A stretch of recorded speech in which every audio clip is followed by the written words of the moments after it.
There's been a lot of speculation about Strix Halo, which is AMD's newest APU. For those of you who don't follow this stuff super closely, an APU is a combination of a CPU and a GPU, and Strix Halo combines a very powerful CPU with a massive 40-core GPU all on one chip. And they've stuffed that thing, or ASUS has stuffed that thing into this, which is the ROG Flow Z13. Now, a lot of people have been wondering, what kind of gaming performance can we get out of Strix Halo? This seems like a crazy chipset.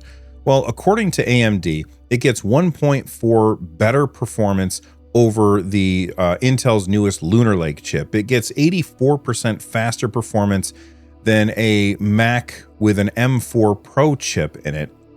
And they also say that it gets 2.2 times better performance in AI tasks with over a desktop class 4090 using 87% of the TDP. Actually, it's 87% lower TDP, which all of those seems like ridiculously crazy claims. And as much as I would love to test those, number one, I don't have any of those things. I don't have a Lunar Lake chip, I don't have an M4 Mac, and I don't have a desktop RTX 4090.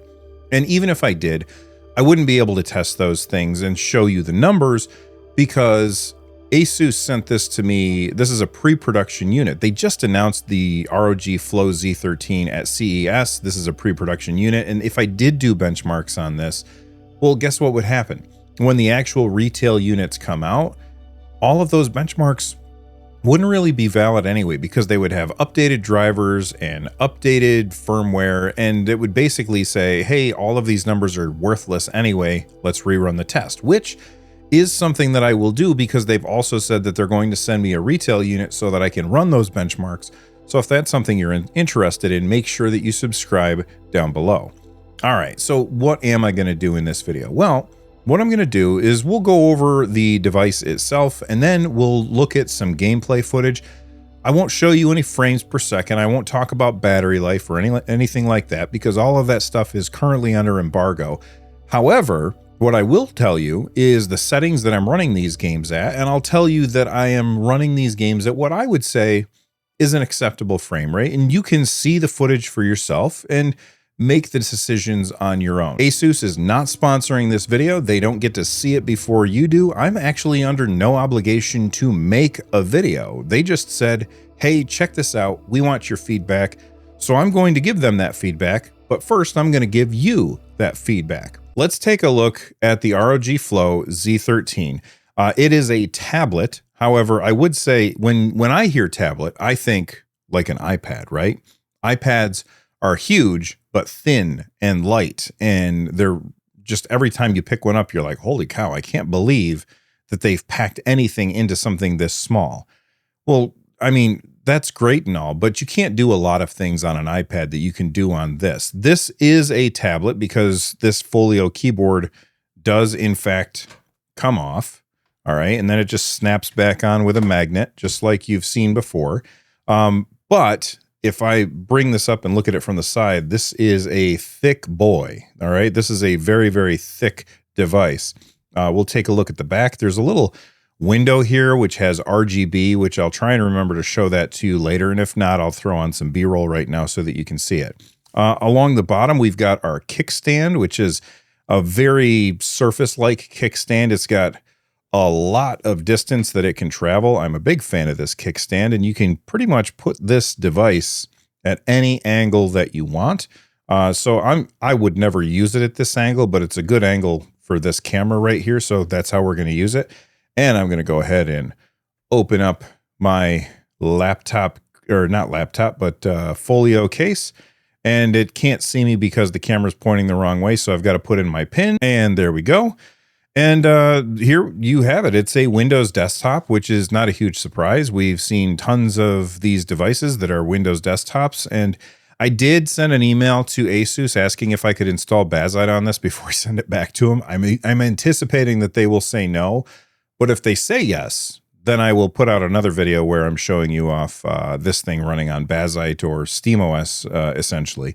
Hey everybody, I'm in the middle of editing this video right now, but I just got an email from ASUS, and they said it's totally fine with them if I want to test out Bazzite on Strix Halo. So if that's a video that you want to see, make sure that you subscribe, because as soon as I finish this one, that's the next video that I'm working on.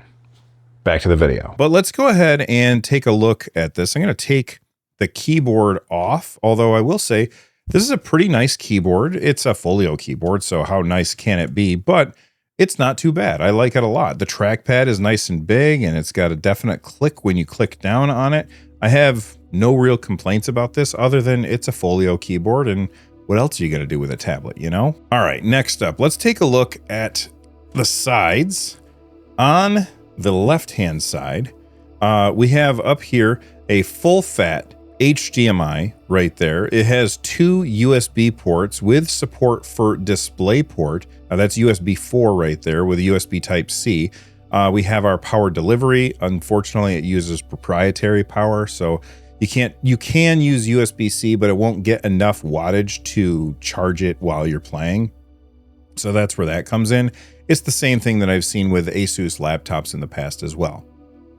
And then down here you have an SD card reader.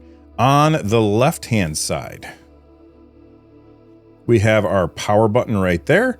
We have our volume rocker right there. This is a very important button that I will talk about later on. Down here, we have one USB 3.2 Gen 2 Type A port and a headphone jack, because this is a thick boy, so there's plenty of room for a headphone jack in there. All right, well, that goes over the sides. Along the top, we have our vents, which, you know, we've got the intake vents right here, and then they shoot air out the top, and it says Republic of Gamers right there. And then on the bottom, we just have our magnetic connector for our little, whatever the hell that thing is, folio keyboard. All right, so let's talk about the stats of this particular device, because this thing is crazy. It comes with an AMD Ryzen AI Max Plus 395 processor at 3 gigahertz with 16 cores and 32 threads on the CPU. The GPU is a Radeon 8060S integrated graphics with 40 GPU cores. That's nuts. Continuing on, it also has a 13.4-inch 2.5K display with an aspect ratio of 16:10 and a refresh rate of 180 Hz. It comes with up to 128 gigs of RAM, which is bananas if you ask me, and up to 1 terabyte of storage on a 2230 drive. So now that we have the system specs out of the way, let's talk about the screen. This is an IPS display with a resolution of 2560 by 1600. It looks gorgeous. The colors pop off the screen. It is a very nice panel. I do wish that it were OLED, but this is great. OLED would have made the device just a little bit thinner, and it would also improve battery life because it doesn't use quite as much power as LCD, or at least that's my understanding of it. That's, I think, what they said when they talked about the Steam Deck OLED using less power than the using less power than the Steam Deck LCD. Anyway, we're going to get back to this secret button in just a second, but first I want to show you some gameplay, starting with Doom Eternal, running at native resolution, so that's 2560 by 1600 on Ultra Nightmare settings with ray tracing turned on. Keep in mind that all of the tests that I'm doing, I'm running it in turbo mode, which is their highest power profile, which I can't really talk about right now, but this is what Doom looks like on this thing on turbo mode.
family business.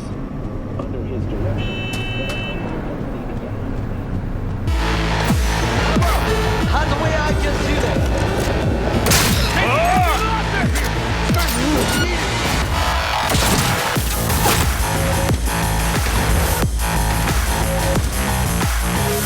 Head down! Keep it together!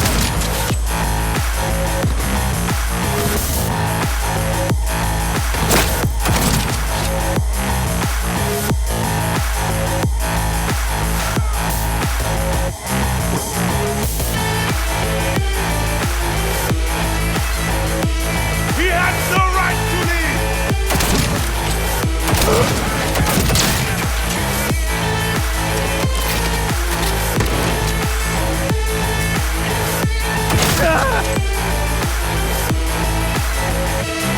Closing in on the access. Slide in. What we must to survive. Animals I get. They're food. Draugr, they're supposed to be dead. But people, they're trying to survive too. Close your heart to it. On our journey, we will be attacked by all manner of creature. Close your heart to their desperation. Close your heart to their suffering. Do not allow yourself to feel for them. They will not feel for you. I understand. Has this been here all this time? Why don't you hold me up there? I can get a better look.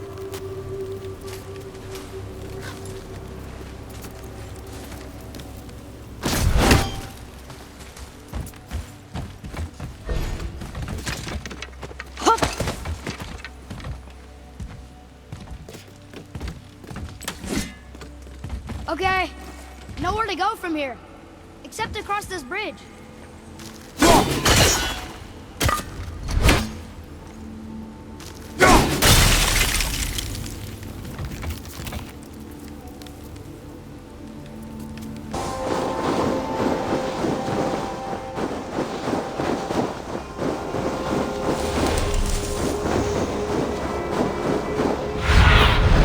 Have a look, Sunan.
Survey. Shutfest warriors.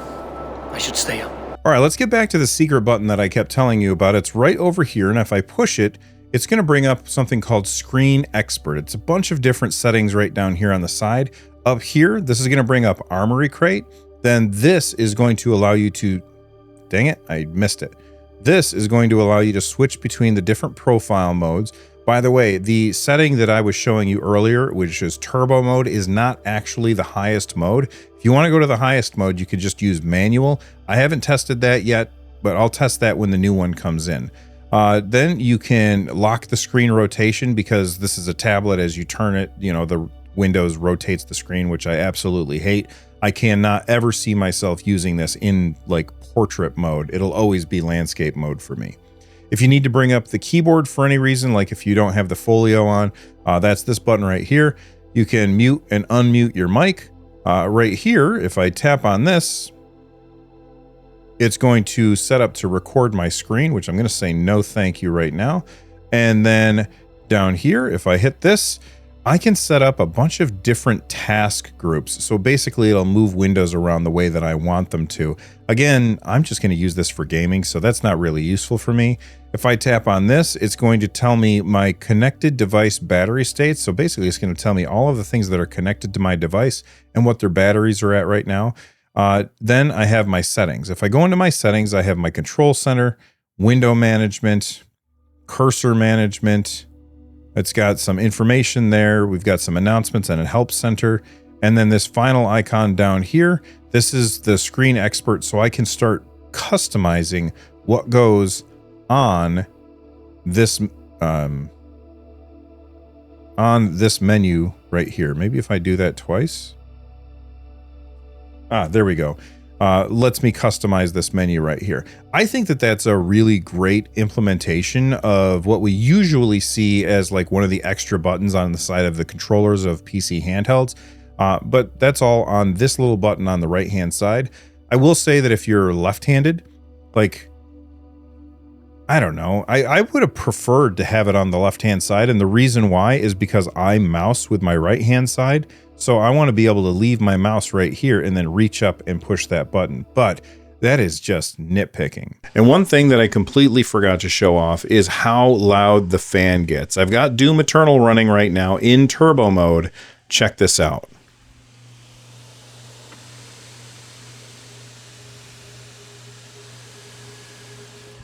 Now, you're not going to be this close to the machine. So now I'm going to hold the microphone at about where your face would be.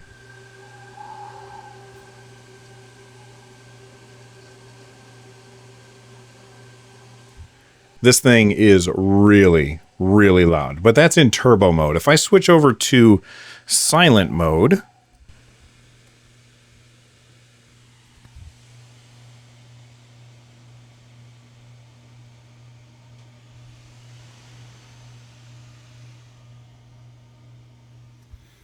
you can see how much quieter it gets. Now let's answer the question. Who is this thing for? I think for people who want a tablet to use as a tablet, I don't think I could recommend this to them, only because it's so heavy. And I just cannot see myself ever walking around in tablet mode and holding this in one hand and doing something in the other. It's just too heavy for that. I think that's really where an iPad would come in. And then the other use case that somebody might want this for is somebody who's interested in getting a laptop. This is really nice because it's, you know, it's so small, but at the same time, it's not that much smaller than a laptop. And if you bought a laptop, you would probably, especially if you bought a Halo Strix laptop, you would probably be able to get something with a bigger screen and a bigger battery and all of the advantages that go with that. And the only disadvantages would be that you can't yank off the keyboard and, you know, toss that off to the side. And I honestly can't see myself really using this without the keyboard, because the keyboard and the trackpad, they solve all of the problems that come from using Windows on a touchscreen device. Although on a big screen like this, all of the Windows touch targets are big enough and easy for me to hit. So I don't have any complaints about using Windows as a touch device when it's this big. But when it's this big, I might as well just go for a laptop. So I don't really see who this is for, but it's not for me. That said, the chip in here, the Strix Halo, which I probably have said the wrong way multiple times. Go back and watch the video again and count up all the times that I said Strix Halo, Halo Strix. And I bet you it'd be more than 10. Anyway, if you could get a laptop, which I'm sure that you can with this chipset, I think you'd be better off. That said, this is a really cool device, but I don't know who it's for. If it's for you, let me know in the comment section down below. And before you take off, check out this video right here. YouTube seems to think it's perfect for you. Thanks for watching. From the Nerd Nest, I'm Bill. Take it easy.